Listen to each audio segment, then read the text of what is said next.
So I'm here today with Pa Reilly from Pavee Point. I'll let him introduce himself now in a few minutes, introduce his role. Hopefully every Wednesday going forward, we're going to interview different members from the travelling community in various different roles. And Pa works at Pavee Point as a mental health worker. Is that right, Pa? That's right, yeah. So Pa is originally a Navanite. He's, turned to the dark side and moved to Dublin for some bizarre reason. It must have been love. But he doesn't live in Navan anymore. And Pa, we've been sent in a few questions from some of our young people and from some of their parents in regards to some concerns they have about COVID-19 and things like that. And because Pavee Point makes some great videos on it, I thought you'd be the guy that we'd ask the questions to. So do you want to just introduce yourself a little bit to the people? Thanks, Kay, for this opportunity and being the first to do this. And I hope every Wednesday it'll be a success because in these times now more than ever, we need the traveller voice to be heard. As you says, a fellow Navaner moved up to Dublin. Some say that she won. I say, look, it was my choice. But look, I'm here now working in Pavee Point. My role is a mental health worker within the organisation, and we work across a lot of the programs. As you know, mental health, it's not just a thing in isolation. It impacts on other areas as well. So that's my role in Pavee Point, the travelling men's mental health worker. And I would do a lot of work around going abroad, nationally and internationally, representing travellers and the national organisation I work for. Very good, very good. As I said, we have a few questions here. So one of them was from one of our young people. So he's heard on the radio and on the news and seen it online, and he's a little bit concerned because travellers have been considered part of the vulnerable group. Can you explain to us why that is? Yes, of course. And Kate, just to say from the start, that's a very good question, and I'll come to that. And I just wanted to highlight for young travellers that's listening in today, Kate, that this is a really, really strange, uncertain time for travellers. It's something we're not used to. And we have to think of our young travellers that was looking forward to big events this year around communions and confirmations and how that is impacting on them negatively on their mental health because it was a big occasion for them around this time of the year. I also want to give a mention in particular to our young travellers that have disabilities, that's not in school, that's not getting the supports that they need, and we have to shout that out. That we're really thinking of them and in these hard and difficult times. In regards to your question, Kay, around why are travellers considered a vulnerable group, at HSE level, there's processes and steps, but I don't think I'll go into that at the moment. I'll just say what the main reasons for that. Given the traveller health inequalities where traveller men live 15 years less and traveller women are living 11 years less than our settled counterparts. And when you look at all the other diseases that are impacting on travellers, like respiratory, cancer, stroke. Now, I know these illnesses affect other people as well outside of the travelling community, but travellers are dying at a much faster rate than those. Like at the end of the day, cancer or stroke doesn't attack the body any different than the settled. But unfortunately, what we've seen and evidence shows that travellers are dying a lot younger and a lot faster. And that is one of the main reasons why we've been pushed in, that we lobbied, in fairness, to be identified as a vulnerable group. Very good, yeah. Because I think there was a lot of fear as well. But as I said as well, in some places and in some traveller-specific accommodations, you have large volumes of people living together, maybe 2 or 3 families in the one house or in the one bay and things like that. So that obviously increases the chance of spread as well. So Of course, when you look at travellers living in halting sites and in particular overcrowding, like I think it has to be said, Kay, long before the pandemic hit our country, travellers had these issues before, and we're going to have them during. And I'm only trying to anticipate what's coming down the line, and in particular with mental health, I think we have a really, really big battle on our hands after COVID-19. And when you look at travellers that are living in sites among their community and family, there is a high risk of contracting the disease and spreading it as well. Yeah. Speaking of that, the older generation, this next question comes from one of our very young members. And he wants to know, his granny thinks it's all grand now. She thinks the numbers are going down and she doesn't have to be worried about herself. He just wants to know, is there anything he can say to his granny to kind of make her appreciate how serious this is, that she still needs to do the social distancing because she's part of that group who's just come out of the cocooning. So have you any tips? And because we all know how important especially Irish grandmothers and traveller grandmothers, and how they dote on their grandchildren and how much they want to be part of the family. But we need to stay apart for this part. Have you any tips for them?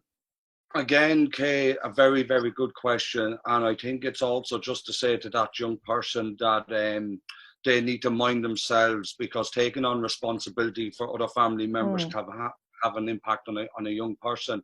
What I would say there is that certainly, Kay, we're not out of the woods. We see that every day.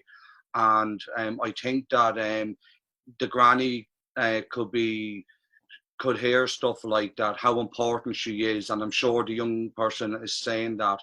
And also just to say, Kay, we have done resources and videos with older travellers, in particular Sheila and Molly, who are older traveller women.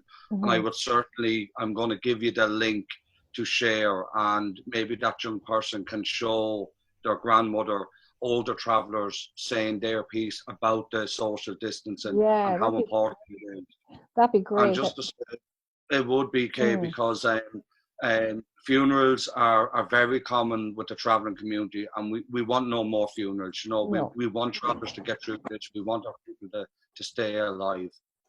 Yeah, no, it is. And unfortunately, there is some negative press going around at the moment about the large numbers of travellers at times turning up to funerals. And we really need to ask people that, while we know it's a mark of respect for people to go to funerals, in this instance and for this case, we do need people to stay away, you know, to stay safe and to mind each other. And just while you're on that, Kate, a nice reminder to say that we are working on a bereavement resource where we've had Father Paddy involved as well. Father Paddy be a well-known priest to the traveller. I'm hoping to get that this week. If not this week, it'll certainly be next week, please God. Yeah, that'd be great, I think. Yeah, that'd be really good. So the next question is about any tips that you have for young travellers for looking after their nook. Any tips that they have for looking after their head, you know, that they're not able to hang around with their mates as much, and, you know, they're being asked to stay in and do the opposite of what we're usually telling teenagers to do. We usually tell them to get off the computers and go out to play, and now we're telling them to get in and get on the computer. So, you know, have you any tips for any young travellers out there to looking after their mental health? Of course, Kay. Sometimes when we hear that question, and once again, another good question, sometimes when we hear what are good tips to do, sometimes it can be just as useful to look at things not to do, and that can improve your mental health. For example, we know we have a young population of travellers, boys and girls, and we know that they turn the phones inside out. And one of the things that I would be pushing for, Kay, is not to be spending so much time on social media. You know, social media there, you don't know the source, you don't know if it's reliable or not. And what we've certainly seen in Ireland, across Europe, never mind Ireland, is the rise in discrimination and racism against travellers. And that'd be a concern for young travellers being exposed to that. So I would say, in regards to social media, not to be spending so much time on social media. I would also be encouraging, like, the news, for example, like, don't overload yourself or overwhelm yourself constantly looking at news reports, because nearly every radio report you have on, or TV news and that, it's going to be COVID-19. I would also say that it's very important, Kate, that our young travellers they get the recommended 8 hours sleep, you know, and to try and get into a routine of getting up at the same time and going to bed at the same time. These are useful tips for the body, physically and mentally, because if your physical health is poor and you're not sleeping or eating healthy, it's going to impact on your mental health. And I would also... It's funny you say that about the sleep. We did a survey online recently with our own youth club members, and one of the big issues that nearly they all answered was not sleeping properly and getting up too late. Do you know what I mean? Like, and I have teenagers of my own. It is very hard to get them out of bed when, as they say, to get up to do what? They feel like they've no purpose at the moment. But I know myself, I've been making myself get up during the week, and like I'm having a lie-in at the weekends, and I think you're dead right about the sleep thing. It's very important. Yeah. And I think just as well, Kay, for our young travellers that's out of school, just if they can set time aside during the day to revisit their schoolwork, and really because important. we don't want our young travellers losing out on their education, given how important it is. Absolutely. We want young travellers in the future to be future doctors, solicitors, working in public buildings. Why not? So we don't want our young travellers losing out on their education. And they've only 2 weeks left. 2 weeks. So guys, listen to Pa. You've only 2 more weeks. Make the push for the 2 weeks. If you've done your leaving cert, you're done and dusted, as they said. But for you guys in the other years, you only have 2 more weeks, and then you have the summer holidays. And I swear to God, no adult around you will be allowed to mention the word school or work or get online or Zoom or anything to use for that. Yeah. So very important, guys. Yeah, it is. And then the last one is from a parent. So her concerns are that some people in her site or traveller specific accommodation aren't social distancing, and she wants to know how can she best protect her own kids. Because other people's kids maybe aren't social distancing, so she's trying to make her kids understand. Have you any tips for that as well? Yes, of course, Kay, and it's kind of going back to some of the points I was making earlier. We have to remember what we can control and can't control. So the advice I would give that to that woman is that to try and encourage herself and her family to social distance.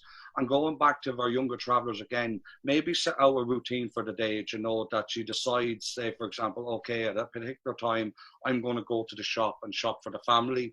And then throughout the course of the day, she could set a plan in place that the kids could be doing their schoolwork. And then at a particular time, they could go for a walk, keeping their distance. And once you get that into your own home, and then kind of promote that, because at the end of the day, you can't control what other people are doing. Absolutely. You can be the role model to try and promote that. And what I would certainly say to that woman is to put a plan in place for her family, and to every day adhere to the guidelines that's been given. Yeah, because it can be very frustrating, and I think as well we all have this feeling that we're doing it better than other people, like, well, I'm doing this but we do only have control over what we can do. We don't have control over our neighbours, and times are tough. Enough is enough. It is the moment. Falling out with your neighbours is not my advice anyway. Definitely not on this. You know what I mean? No, I would certainly agree, Kay. And I just want to say, like, I'm living here on a halting site at the moment. I'm in a mobile home, a trailer here myself. And look, it's working and living from home. It can get you down. Yeah. I've had good days and bad days in a sense, but because it's something we're not used to, it's something that's not the normal, as we say. But I've no doubt that given all the work that the travel organisations are doing through the THU, the Travel Health Unit, we've seen great examples. We've seen great examples where travellers are getting the testing and they're going by the laws. And, we need that to continue. And no better than our young travellers to lead the way. Now more than ever, they're needed to be seen as role models. And I've no doubt that our young travellers can be role models for the rest of the community. Oh, absolutely. And I see with our youth club members, like, we've some great guys and girls in the youth club, and they really are trying, and it has been tough on them. You know what I mean? This is a bizarre time for young people. People are saying, oh, sure, it's no big deal. It is a big deal. You know what I mean? It's a bizarre way of living. We're pack animals. We like to be around each other. We like to be with people, so it is a very strange feeling to make people stay at home and stay away from each other and stay away from family. You know what I mean? I haven't hugged my own mammy in 9 weeks, so it is tough going, like, So. Yeah, I haven't seen most of my family in a couple of weeks now. It's more than a couple of weeks. But what I would say there, okay, you touched on that point as well. I think that given the social media, the way things are today with the phones, certainly our young travellers can keep connecting with other travellers to see how they are, how they're getting on, and ring your uncle, your aunt, your parents. That'd be a good piece for them as well. Well, Pa, I could stay talking to you all day. We could start putting down the dubs, but I won't. I'll behave. I'll be nice. Yeah. Well, at least you're not getting sick in a row in 2020. So No, they're not getting it alone, so that's one good one for us. Listen, thanks so much for coming on and talking to me, and for being the first first interview we have for our Wednesday interviews, and we really appreciate it. So you're going to pass me on some of the info, and I'm going to attach it to this interview. I'm going to put it in the introduction to the interview and things like that, and people can just click on the links. And if you have any other questions, guys, you can go to paveepoint.ie, and there's lots and lots of info there as well, different things. And because they're traveller specific as well, it will probably mean more, especially to the older generation, if they do see some older travellers talking about social distancing and things like that, it feels more familiar. Brilliant stuff, Kate. Thank you very much for having me, and keep safe. No worries. Same to you, Pa. Thanks so much. It was really, really, really great to have you on, and we must do it again sometime.